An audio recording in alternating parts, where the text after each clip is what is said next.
அனைவருக்கும் வணக்கம். இயந்திர மோட்டார் வாகனத்தை பற்றிய இந்த தொகுதிக்கு தங்களை வரவேற்கிறோம். இன்றைய வீடியோவில் ரியர் ஆக்சிலை ஓவர்ஹால் செய்து ஆய்வு செய்ய கற்றுக்கொள்வோம்.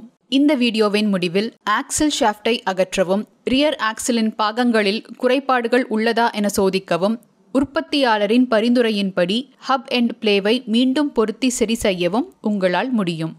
இந்த பயிற்சியை செய்வதற்கு தேவையான கருவிகள், இயந்திரங்கள் மற்றும் பொருட்களை சேகரிப்போம். Trainees tool kit 1, puller 1, circlip plier 1, torque wrench 1, hydraulic jack 1, V block 1 set, பேஸுடன் கூடிய டயல் இண்டிகேட்டர் 1 செட், வாகனம் 1, மண்ணெண்ணெய் தேவைக்கேற்ப, சோப் ஆயில் தேவைக்கேற்ப, பனியன் துணி தேவைக்கேற்ப, டிஃபரன்ஷியல் ஆயில் தேவைக்கேற்ப, கிளீனிங் ட்ரே தேவைக்கேற்ப மற்றும் கிரீஸ் தேவைக்கேற்ப.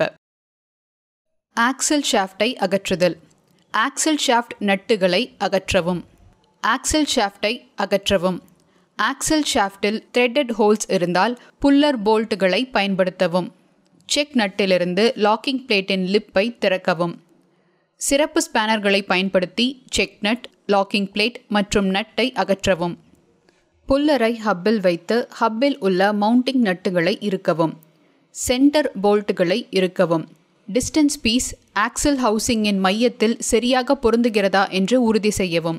ஆக்சில் ஹவுசிங்கிலிருந்து ஹப் மற்றும் பிரேக் ட்ரம் வெளியே வரும் வரை சென்டர் போல்ட்டை இறுக்கவும். பிரேக் ஷூக்களை நெருக்கமாக கொண்டு வர break adjusting ஸ்க்ரூக்களை சுழற்றவும். Brake shoe return ஸ்ப்ரிங்கை spring எக்ஸ்ட்ராக்டரை பயன்படுத்தி அகற்றவும். பிரேக் ஷூ ஆங்கர் போல்ட்டுகளை அவிழ்த்து பிரேக் ஷூவை அகற்றவும். லீடிங் மற்றும் ட்ரெய்லிங் ஷூக்களை அதே இடத்தில் மாட்ட அதன் நிலைகளை குறித்து கொள்ளவும். வீல் சிலிண்டர் மவுண்டிங் போல்ட்டுகளை கழற்றி வீல் சிலிண்டர் அசம்பிளி மற்றும் பேக் பிளேட்டை அகற்றவும். ரியர் ஆக்சில் பாகங்களில் உள்ள குறைபாடுகளை நோக்கவும். பின்வரும் பாகங்களில் ஏதேனும் சேதங்கள் அல்லது ஓவர்ஹாலிங் உள்ளதா என்று பார்க்கவும். ஆக்சில் டியூபின் த்ரெட்கள் மற்றும் பேரிங் சீட்கள், வீல் ஸ்டட்கள், ஆக்சில் ஷாஃப்ட் ஸ்ப்ளைன்ஸ் மற்றும் ஃபிளாஞ்ச் ஹோல்ஸ், பேரிங்கில் கீறல்கள் மற்றும் அதிக வெப்பமடைதல், பிரேக் லைனிங்கில் சேதங்கள், பிரேக் லைனிங்கின் ரிவட்டுகள் லைனிங்கிற்கு மேலே துருத்திக் கொண்டிருந்தால் பிரேக் லைனிங்கை மாற்ற வேண்டும். பிரேக் ட்ரம்மில் கீறல்கள் மற்றும் பாலிஷிங், அதில் கீறல்கள் அல்லது பாலிஷிங் ஆகியிருந்தால் அதை மாற்ற வேண்டும். பிரேக் ஹோஸில் பஞ்சர் அல்லது விரிசல்கள் உள்ளதா என்று பார்க்கவும். சர்ஃபேஸ் டேபிள் மேல் உள்ள வி பிளாக்கில் ஆக்சில் ஷாஃப்டை வைக்கவும். வி பிளாக் ஸ்ப்ளைன்கள் மற்றும் ஃபிளாஞ்ச்களுக்கு அருகில் வைக்கப்பட வேண்டும். டயல் இண்டிகேட்டரை ஆக்சில் ஷாஃப்டின் மையத்தில் வைத்து அதன் முள்ளை 0 வைக்கவும். ஆக்சில் ஷாஃப்டை கையால் சுழற்றி டயல் இண்டிகேட்டரின் மாறுதல்களை கவனிக்கவும். குறிப்பிட்ட வரம்பை விட ஆக்சில் ஷாஃப்ட் அதிகமாக வளைந்திருந்தால் ஆக்சில் ஷாஃப்ட் மாற்றப்பட வேண்டும்.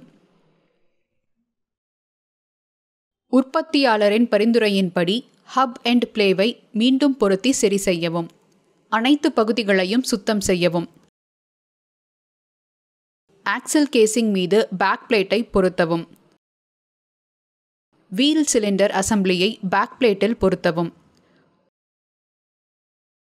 ஆயில் சீல் ரிங்கை ஆக்சில் டியூபில் வைக்கவும். பிரேக் ஷூக்களை பேக் பிளேட்டில் ஏற்றி கிளாம்ப் போல்ட்டுகளை இறுக்கவும். ஸ்ப்ரிங் எக்ஸ்ட்ராக்டரை பயன்படுத்தி பிரேக் ஷூக்களின் ரிட்ராக்டர் ஸ்ப்ரிங்குகளை பொருத்தவும். வீல் சிலிண்டரின் ஸ்லாட்டட் பின்னை பிரேக் ஷூக்களில் பொருத்தவும். பிரேக் ஷூ அட்ஜஸ்டிங் கேமை சுழற்றி பிரேக் ஷூக்கள் தடையின்றி இயங்குகிறதா என்று சோதிக்கவும்.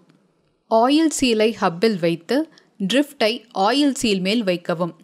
ஆயில் சீல் ஹப்பின் மையத்தில் சரியாக பொருந்தும் வண்ணம் ட்ரிஃப்டை தட்டவும். பரிந்துரைக்கப்பட்ட கிரீஸை வீல் பேரிங்கில் தடவி பேரிங்கை ஹப்பில் வைக்கவும். தேவைப்பட்டால் சர்க்ளிப்களை ஹப்பில் பொருத்தவும். ஆக்சில் டியூபில் ஹப்பை பிரேக் ட்ரம்முடன் சேர்த்து வைக்கவும். அவுட்டர் பேரிங்கை ஹப்பில் பொருத்தவும். பேரிங் அதன் இருக்கையில் பொருந்தும்படி ஹப் லாக் நட்டை ஹப் நட் ஸ்பேனருடன் சேர்த்து இறுக்கவும்.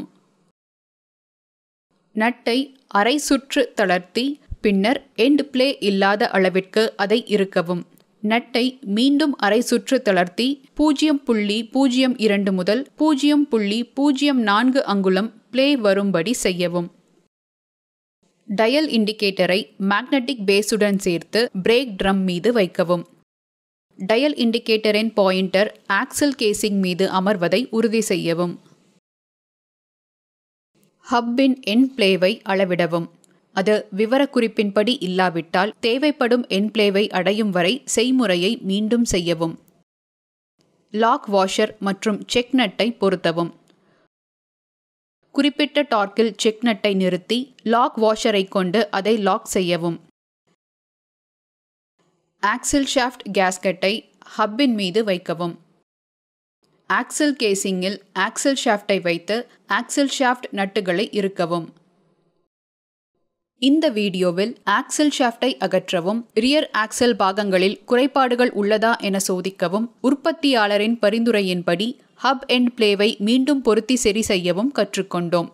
இந்த பதிவை பற்றி உங்களுக்கு தெளிவான புரிதல் இருக்கும் என்று நம்புகிறேன். அனைவருக்கும் நன்றி. அடுத்த வீடியோவில் சந்திப்போம்.